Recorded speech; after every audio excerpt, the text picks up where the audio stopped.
Welcome back to the lineup. Alongside Joel Pelachik, I'm Jake Bowen. Joel, it's your segment, the college football recap, something we all look forward to on the show. And we're going to start in the SEC. Last week, we really dove into the SEC. And this week, when we're looking at games to cover, well, the three biggest games are in the SEC. It just means more in that conference. We're going to start in Oklahoma, where Ole Miss went on the road and made a statement win, 34-26 Rebels.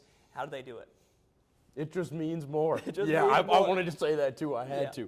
How did the Rebels win this game? Well, really, I think it's about how Oklahoma lost this game. Not to take away from the Rebels, I really think they're a contender in the SEC more so than they have been. I am taking them seriously.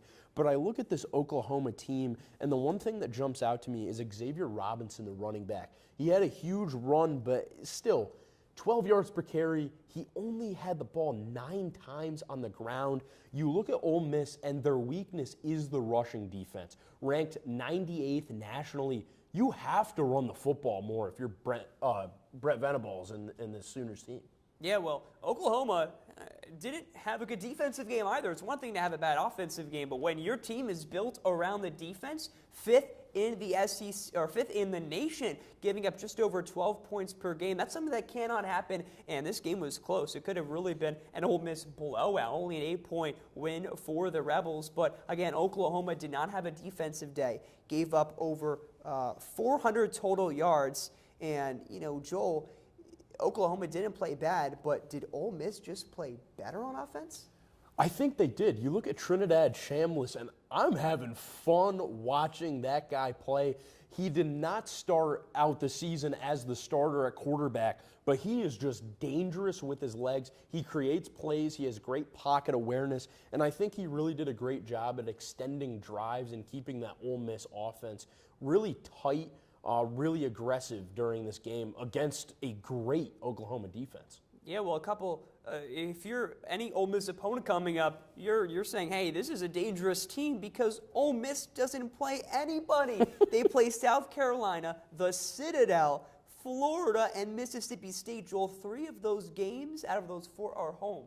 Right. No ranked teams, 3 out of 4 at home.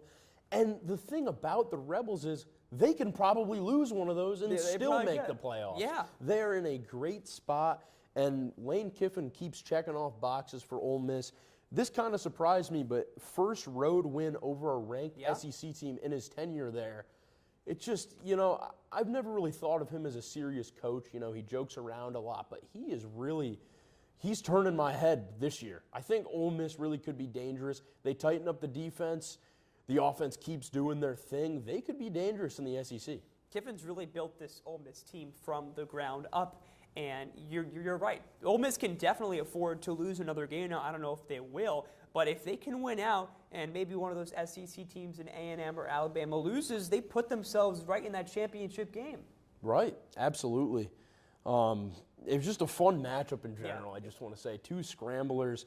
But John Mateer, I think we forget with how well he's been playing, given the circumstances, just transferring. He's a young quarterback, and he made a lot of mistakes on that final drive. He tried to take big chunks when he didn't need to. Just some questionable decision-making. And Ole Miss, you mentioned they have a really easy path ahead. Oklahoma has 3 ranked games left. 2 of them are on the road, including a trip to Tuscaloosa.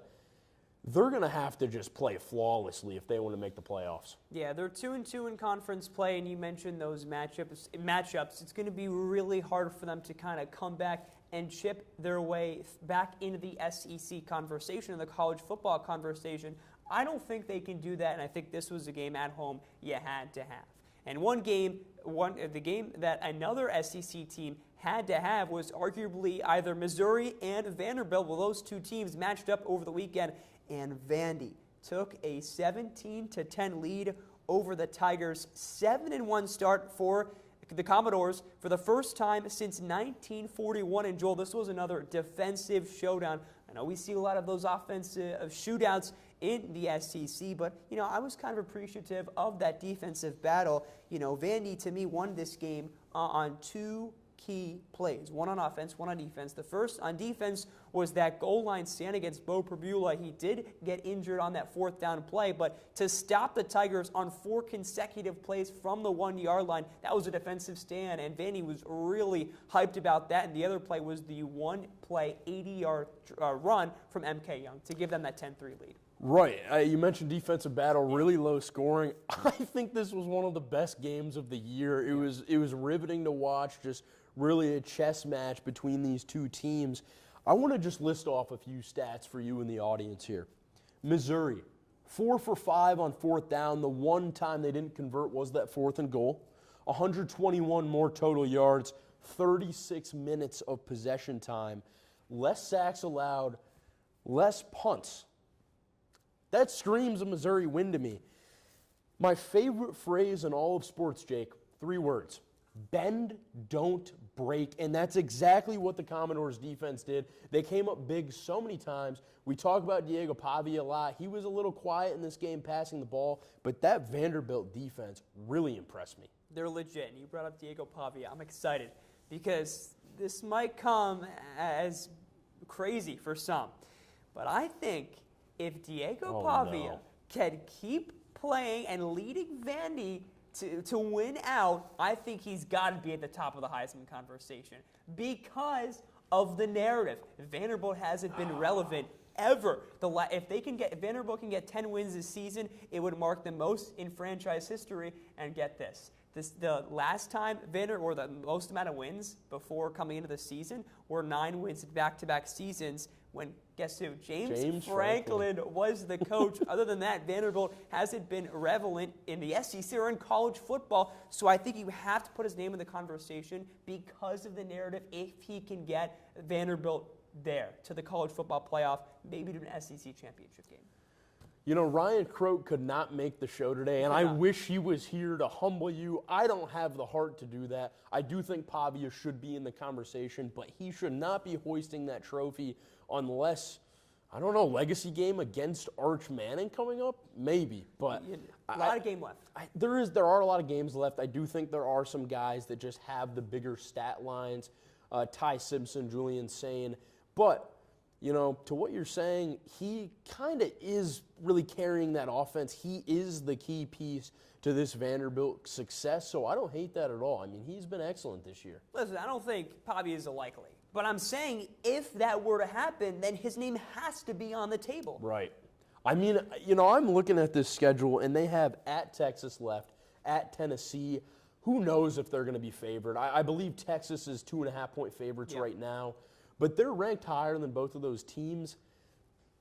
If they finish the year with 1 loss, I mean, this team is legit. I really don't think they're going to do anything crazy in the playoffs, but they could. They really could. Yeah, they could. Let's quickly wrap up in a team that won't be in the playoffs, and that's LSU losing to Texas A&M at home, 49-25. LSU led 18-14 at the half, but the Tigers collapsed in the second half. This was a super interesting game. The LSU defense looked like they were in trouble. They were down 14-0 early. They get 2 INTs and a safety to go up 18-14.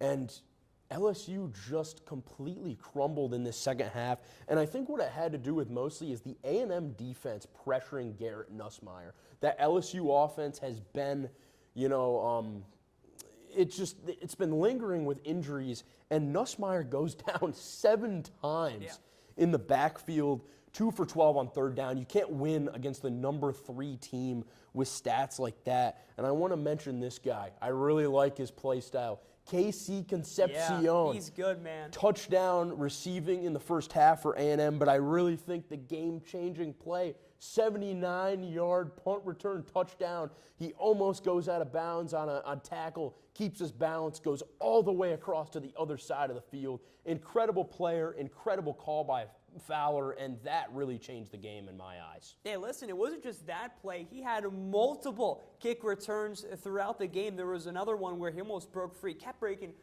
free of tacklers, and eventually went out of bounds. But he's got 9 total touchdowns this year. It has absolutely exceeded expectations since coming over in the transfer portal from NC State. And real quick on the other side, for LSU, Brian Kelly fired. Your quick thoughts?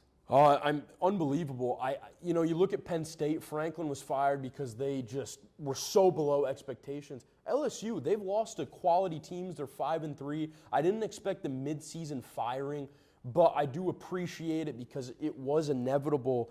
And you look at LSU alumni, past players, they've seemed happy about this. They've seemed positive, and simply Kelly didn't live up to the standards of the program. You have Nick Saban, Les Miles, Orgeron, all winning national championships this century, and he just couldn't do it. This is also one of the few years where LSU really had a chance with Nussmeier coming back for a senior year. Was in the Heisman conversation last year. Could have declared for the draft, but didn't.